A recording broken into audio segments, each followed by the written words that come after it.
On Monday, August 19th, their last day before putting on uppers, Algonquin looked great in all aspects of practice, but the coaches made sure that the players didn't let it get to their heads, as the next practice would be crucial in determining who was here to be a football player.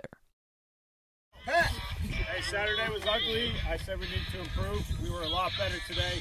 Build on this, though. Don't get complacent, all right? Yes, the defense continued to improve. Coach Brooks was especially proud of the line performance. Really proud of the line guys today. We did a huge review session. Indy was absolutely on point. Pre-practice was on point. The team session was absolutely outstanding.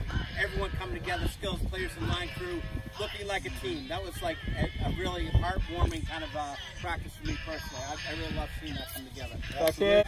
So let's jump the count a little bit so you really see if we can get across the line. Oh, you want me to actually go? Hawkins, inside, act. Good, right there. One step to your right, Matt. For the offensive drills, the team focused on ball handoff and handling techniques. Two standouts in the run drills were junior captain and fullback Rio Ferguson, as well as senior running back Tiago Philadelphia. This is Tiago's last year with the team, as he will be graduating in May. So it's great to see him get these opportunities to practice his skills after putting in a lot of work in the offseason. The team worked the drills so fast that Rio and Tiago could both benefit from reps. The coaching staff reinforced how important ball handling is all of camp. Turnovers always are big factors in games, and both Rio and Tiago had some good practice time that helped build them muscle memory that is a huge factor in making them more comfortable with ball exchanges. Fellas, remember what we talked about? Ball with the backs. Don't forget alignments and stances. Remember, guards head on the center's hip, okay? Super quick run to the running back. Let's go. Hey, nice job. That looks good. While running and handoff techniques were the focus on offensive drills, quarterback Riley Greenwald did throw the ball well, especially on a deep ball to wide receiver and tight end Derek Blanchard. The team wanted to finish practice on a high note, and they were successful in doing so. Are we not doing one more? We're doing one more. Huddle up. Yo, huddle. Last one. Listen up. Real quick. We talked earlier about being a football player and just playing football, right? Do you guys think you were football players today? Absolutely. All right, that's good. Tomorrow, we're in uppers. The team had practice jerseys ready to go with upper pads. Coach Allen is learning more about his players every day, and once the team puts on uppers and thuds it up a bit, things should become even more clear. All right, hey, we're going to find out if you're going to hold that standard, right? That standard nice and high if you're a football player. If you just want to play football, we're going to find out tomorrow. All right? It's not full contact. It's thud. We'll thud it up a little bit, about 15-20 minutes tomorrow. What exactly does thudding it up mean to you? Just, light hits, using good technique, using your shoulder pads, wrapping up on tackles, obviously not bringing them down because we're not in full pads, but, kind of just setting the pads and getting used to a little bit of contact. I think that's huge. I think the MIA does a great job at setting a schedule for every team to follow, and tomorrow is our first day in uppers, so we'll have 2 days in uppers, and then on Thursday we'll go full pads. So the kids are excited for it, coaches are too, and we're kind of just off and running with it. Thudding it up means put more work in. You gotta show what you're made of, especially in pads, because right now it's nothing. We don't have pads on, we only have helmets, and it's basically when you put those pads on, you gotta go off. Bumping, not full. Thud, baby. The stuff we've been doing now, kind of wrapping up now. Now tomorrow we're gonna do it full speed. Got it? Because we got shoulder pads on, we can do that. But we're gonna find out who really wants to play football, to be a football player. Are we good with that? Let's go. Spin it. Okay, good. Yeah. Fan favorites. That's all we need. Get ready to bring it tomorrow. It's the best day of the year. We can hit. Absolutely. I said it the other day, but all 11 guys have an assignment. If one guy breaks down, the whole play messes up. You saw in a couple plays today, all 11 knew their assignment. and the floodgates open. Know your signs. Controlled aggression, gentlemen. Controlled aggression. Listen, I talked to defense after sevens. Eliminate the excuses. Ask yourself today, did you get 1% better? That's right, boy. Wow. Put your helmets on. Yeah. Don't get up, don't get up.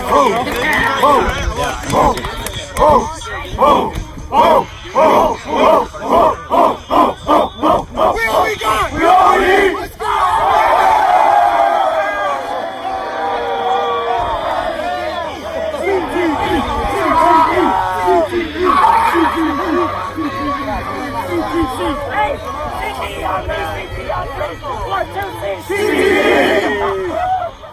I saw Chris Oknos back on the field. He brings a lot of positive energy, and everyone was excited to see him out there after missing some practice earlier in the week. I spoke with Ralph Gutierrez and Eli Casabo after practice. You guys think you earned an interview with Gonk? Yeah. I thought so too. Eli won a game of rock, paper, scissors in order to go first. Later, I spoke with coaches Tyrone Notice and Taylor Allen. I'm here with Eli Casabo, defensive back and wide receiver. So a lot of the coaches noted big improvement from today, from Saturday. Where do you feel you improved the most? What I've been doing, I've been working on my footwork a lot because you're going to need that to elevate your game as a DB because that's very important. Where do you think the team has improved as a whole? The team has improved a lot since last year. I'm feeling really positive about this year, but and my mindset's always never satisfied, so I'm always working. I'm always pushing myself. I never feel like I can give 100%, but unless it's effort, then I'm always doing that. And lastly, how do you feel Coach Notice has improved your game as a whole, working with him? Oh yeah, he definitely has. He's been pushing me every day. He's been going hard on me, but not too harsh. I feel like I've gotten way better because of him, and he's always making us work hard as DBs, and it's just great. I'm here with slot receiver Ralph Gutierrez. Now, how do you feel you improved today compared to Saturday? I think I've improved a lot, like especially because TA, like how he said, he's been working with me. My routes have been sharper, my catches. I dropped a lot of passes in the first day, and I feel like I've improved a lot in that. And playing against the DBs coached by Coach Notice, what is that like? Well, Coach is a good coach. Like when he takes his stuff seriously, and like it's hard, and you learn to compete. And I think it's good for me. Full pads later this week and uppers tomorrow. Where do you think you're looking to improve the most? I think definitely because of the pads. I think it's harder to catch the ball, but I think I'll definitely be improving into that and more running the ball, and that's basically it. And you've had some pretty good catches already. Yeah. Well, I've improved a lot, and especially when they throw the ball up, it's like a one-on-one. You gotta go up for it. Like it doesn't matter. You can never think it's like too far. You just gotta keep running for it. It's gonna be a different experience even further when you put the rest of the pads on Thursday. I think the hardest part is just tomorrow, just the uppers. I think the lowers isn't really like a big part of it's just like little pads. The biggest part is uppers. Oh, did the uppers make it harder to practice? How much heavier are they? I think it definitely makes it more difficult, but like every other football player, you just gotta get used to. Like when we put the helmets on, we just gotta get used to them. So tomorrow you'll be putting on uppers. What's the hardest part of that, you think? The hardest part about that is, getting the athletes to, actually wanting to be physical, because we haven't had an opportunity to be physical, so I know they're excited, and we're excited. Like I said, I can't wait to see the pads on tomorrow. It was much better practice than Saturday, according to many of the coaches. Who do you think stood out for the DBs today? I think all of them stood out today. They said we still have a lot to learn. We're really young. I'm just excited to see what we can do. Putting on uppers tomorrow, so it's a crucial day. And what do you think is the hardest part of that? Finding out who wants to play in full pads, or uppers, as you used to say, who wants to be physical, who doesn't. That's really the hardest part. Yeah, Coach, I was saying there's a difference between football player and playing football. There absolutely is. There's some people who just want to win the jersey, there's people on the sidelines, and there's people who want to play on Friday nights. You're putting full pads on Thursday. Which day do you think is harder, Tuesday or Thursday, especially for the new players?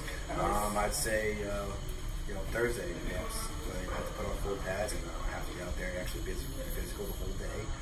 It's absolutely draining, absolutely taxing for everybody. So can't wait to see it. It was a hot day, but you were able to beat the heat, and the results, as a lot of the coaches said, were pretty good. Big improvement from Saturday. What areas do you think the team improved in the most? I think the run game for sure. We're installing a lot of different counters and just really harping on our blocking scheme up front. So the kids are really picking up on that. Tomorrow's going to be a big test for us, but today was a huge success on the offensive side of the ball.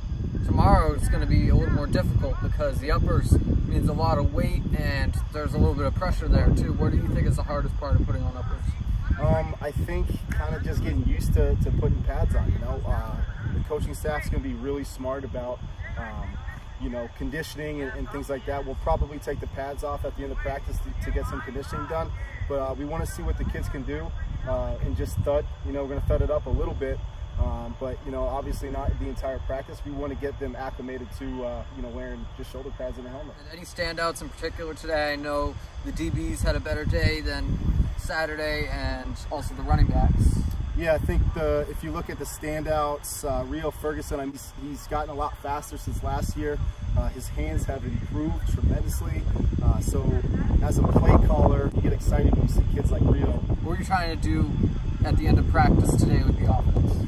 At the end, we're trying to get as many reps as possible with that first group, in quotes, first group. We want to see who wants to play, on our offense. And the more reps that you get, the better you see who's really here to compete at a high level. So if you can get them gassed a little bit, getting those high volume of reps, you're going to see who's going to be ready for you on Friday night. So we're really starting to mold our offense right now. So that was a good test for the kids and even for the coaches, because we got to stay on the ball with communication too. I noticed Thiago Philadelphia getting a lot more reps today. If he could pick it up and focus on getting better every day with the things that he needs to improve on with ball security and reading cuts and hitting the holes, then he's going to play a lot for us. So I'm excited to see what he can do. Stay tuned to see how the T-Hawks do on their first day in uppers in episode 6 of Gonk Knocks.